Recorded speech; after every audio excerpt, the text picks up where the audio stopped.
Go back to that shutdown fallout, though, and get the Democratic perspective. Karen Bass is a Democratic Congresswoman from California. She's a member of the House Foreign Affairs and Judiciary Committee. Representative Bass, thanks for being with us. So you voted against the funding bill to reopen the U.S. government. Why?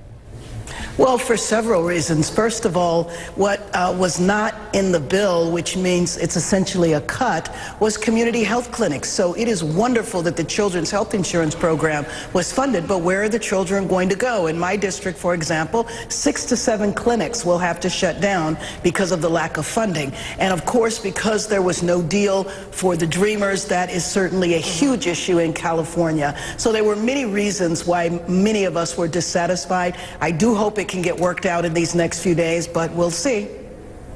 But do you think your party caved too soon, in which case you would be agreeing with President Trump?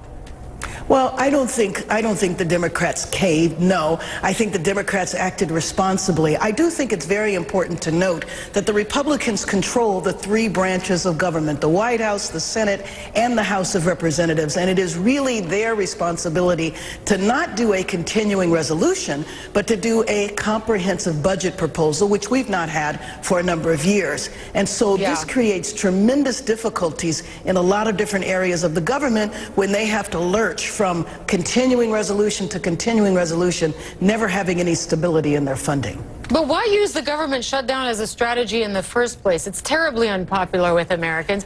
You have important midterms coming up, and I was going to say you have important midterms coming up, and the party appears divided. You voted against the funding bill. Others who perhaps are running for a re-election in red states voted in favor of it. It seems like there's not everyone's on the same page at a critical moment. Well, I think it is true that not everyone is on the same page, but please understand, the Democrats do not have the power to shut down the government. Even in the Senate, not all of the Republicans voted for the bill to begin with. And in the House of Representatives, they do not need our votes at all. So the responsibility has to be with the majority party, not with the Democrats.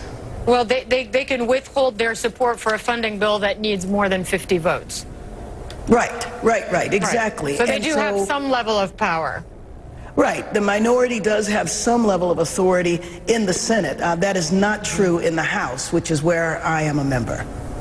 Now, let me ask you a little bit about how your party has been described in various publications. One column in particular caught my attention. David Brooks in the New York Times criticizing the Democrats in this case. He is saying the Democrats are the party that believes in government. It doesn't do them any good to make the federal government look dysfunctional.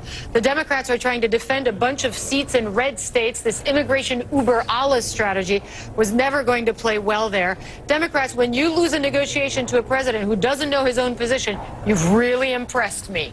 How do you respond to criticism like that, Representative Bass?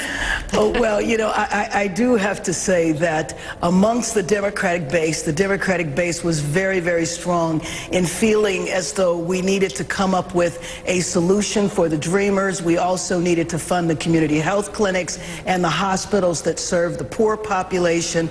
And unfortunately, the Republicans cast this as though we were protecting illegal aliens. What the truth of the matter is that the Dreamers did have legal status. It was Trump who removed that legal status when he chose to discontinue the program. So I think that the Democrats will continue to fight for a solution for the Dreamers and for funding for the clinics. This is the hand you're playing now. Donald Trump made the announcement that he did. There's a golden opportunity, isn't there, for the Democratic Party? Despite the fact the economy is booming in the United States, the president is still unpopular. I mean, relatively speaking, he's still in the 30s. But the party doesn't seem to have either a strategy or a figurehead or some message that goes beyond, at least we're not the other guy. Oh, no. I would disagree, but I will tell you, in my state in California, we have a number of seats where I believe that the Democrats will win during the midterm elections, because we have historically never had a president who had ratings this low, and also the Republican Party in general. And so I do believe that the Democrats have an alternative vision, have alternative programs and strategies, and I believe through our organizing and activism that has been generated in a way that we have not seen in decades because of Trump, I believe that we'll be victorious in the midterms. All right, and certainly there's a record number of women as well running, which will make this a very interesting election. Representative Karen Bass of California, thank you so much for joining us on CNN. We appreciate your time.